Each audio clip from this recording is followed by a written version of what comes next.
2023 ಮುಗಿಯುತ್ತಾ ಬಂದಿದೆ. ಈ ವರ್ಷ ಚಂದನವನದಲ್ಲಿ 215ಕ್ಕೂ ಹೆಚ್ಚು ಚಿತ್ರಗಳು ಬಿಡುಗಡೆಯಾಗಿವೆ. ಕಳೆದ ವರ್ಷ ಕನ್ನಡ ಚಿತ್ರರಂಗ KGF 2, ಕಾಂತಾರ, 777 ಚಾರ್ಲಿ ಎಂಬ ಬ್ಲಾಕ್ ಬಸ್ಟರ್ ಚಿತ್ರಗಳನ್ನು ನೋಡಿತ್ತು.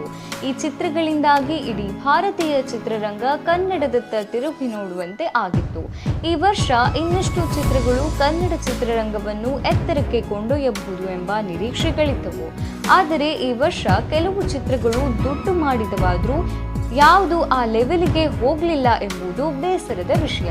ಹಿಟ್ ಚಿತ್ರಗಳು ಸಿಗುತ್ತವಾದರೂ ಸೂಪರ್ ಹಿಟ್ ಅಥವಾ ಬ್ಲಾಕ್ ಬಸ್ಟರ್ ಚಿತ್ರಗಳು ಸಿಗುವುದೇ ಇಲ್ಲ.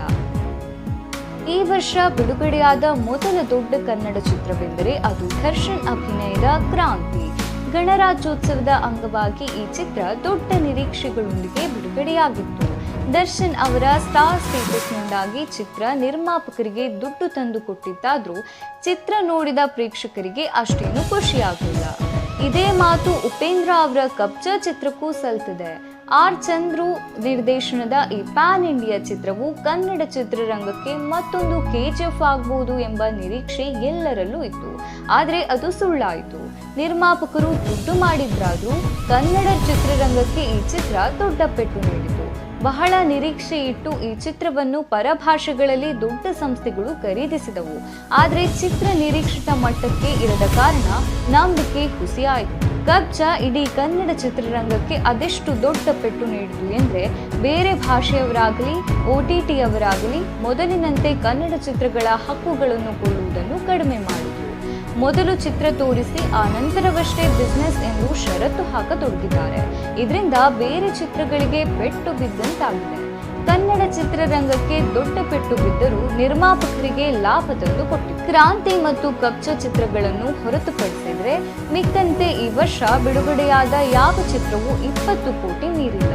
ಶಿವಣ್ಣ ಅಭಿನಯದ ಘೋಸ್ಟ್ ಚಿತ್ರವು 20 ಕೋಟಿಯೊಳಗೆ ನಿರ್ಮಾಣವಾಗಿದ್ದು, ಆ ಚಿತ್ರ ಬಾಕ್ಸ್ ಆಫೀಸ್ನಲ್ಲಿ ಹಣ ಮಾಡುವುದರ ಜೊತೆಗೆ OTT, TV ಮತ್ತು ಡಬ್ಬಿಂಗ್ ಹಕ್ಕುಗಳಿಂದ ನಿರ್ಮಾಪಕರಿಗೆ ಒಳ್ಳೆಯ ಲಾಭವನ್ನೇ ತಂದುಕೊಟ್ಟಿದೆ.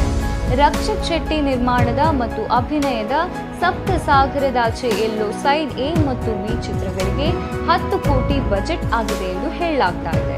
ಈ ಪೈಕಿ ಸೈಡ್ A ಚಿತ್ರವೊಂದೇ ಬಾಕ್ಸ್ ಆಫೀಸ್ನಲ್ಲಿ 10 ಕೋಟಿಗೂ ಹೆಚ್ಚು ಕಲೆಕ್ಷನ್ ಮಾಡಿದೆಯಂತೆ.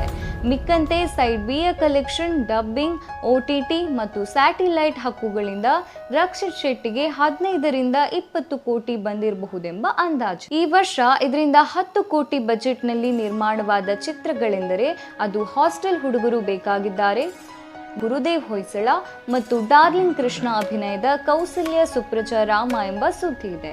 ಈ ಪೈಕಿ ಗುರುದೇವ್ ಹೊಯ್ಸಳ ಚಿತ್ರವು ಬಾಕ್ಸ್ ಆಫೀಸ್ನಲ್ಲಿ ಹೆಚ್ಚು ಕಮಾಲ್ ಮಾಡಲಿಲ್ಲ. ಆದರೆ OTT ಮತ್ತು ಸ್ಯಾಟಿಲೈಟ್ ಹಕ್ಕುಗಳಿಂದ ಈ ಚಿತ್ರವು ನಿರ್ಮಾಪಕರಿಗೂ ಲಾಭ ತಂದು ಕೊಟ್ಟಿದೆ. ಹಾಸ್ಟೆಲ್ ಹುಡುಗರು ಬೇಕಾಗಿದ್ದಾರೆ ಮತ್ತು ಕೌಸಲ್ಯ ಸುಪ್ರಜಾ ರಾಮ ಬಾಕ್ಸ್ ಆಫೀಸ್ನಲ್ಲೂ ಹಣ ಮಾಡುವುದರಲ್ಲಿ ಯಶಸ್ವಿಯಾಗಿದೆ.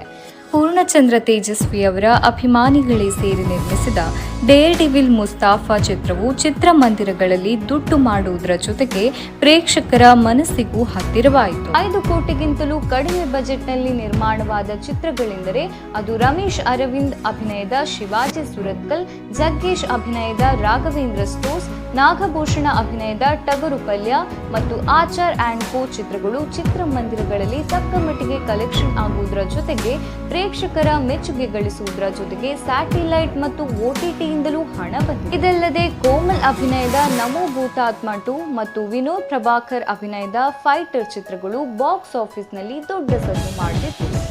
ಸ್ಯಾಟಿಲೈಟ್ ಅಥವಾ ಡಬ್ಬಿಂಗ್ ಹಕ್ಕುಗಳಿಂದಾಗಿ ನಿರ್ಮಾಪಕರು ಸೇಫ್ ಆಗಿದ್ದಾರೆ, ಸಣ್ಣ ಲಾಭವನ್ನು ನೋಡಿದ್ದಾರೆ. ವರ್ಷದ ಕೊನೆಯಲ್ಲಿ ಬಿಡುಗಡೆಯಾದ ಕೈವ ಚಿತ್ರವು ನಿರ್ಮಾಪಕರ ಕೈಕಚ್ಚಿಲ್ಲ. ಕ್ರೌರ್ಯ ಅತಿಯಾಯಿತು ಎಂಬ ಫೀಡ್ಬ್ಯಾಕ್ಗಳ ನಡುವೆಯೇ ನಿರ್ಮಾಪಕರು ಹಾಕಿದ ದುಡ್ಡು ವಾಪಸ್ ಬಂದಿದೆ. ಅಭಿಷೇಕ್ ಅಂಬರೀಶ್ ನಾಯಕರಾಗಿ ಅಭಿನಯಿಸಿದ 2ನೇ ಚಿತ್ರ ಬ್ಯಾಡ್ ಮ್ಯಾನರ್ಸ್ ಕಲೆಕ್ಷನ್ ಅಷ್ಟಾಗಿದೆ ಇಷ್ಟಾಗಿದೆ ಎಂದು ಚಿತ್ರತಂಡದವರು ಹೇಳಿಕೊಂಡ್ರಾದ್ರು ಆದರೆ ಯಾರೂ ನಂಬುವ ಸ್ಥಿತಿಯಲ್ಲಿರಲಿಲ್ಲ.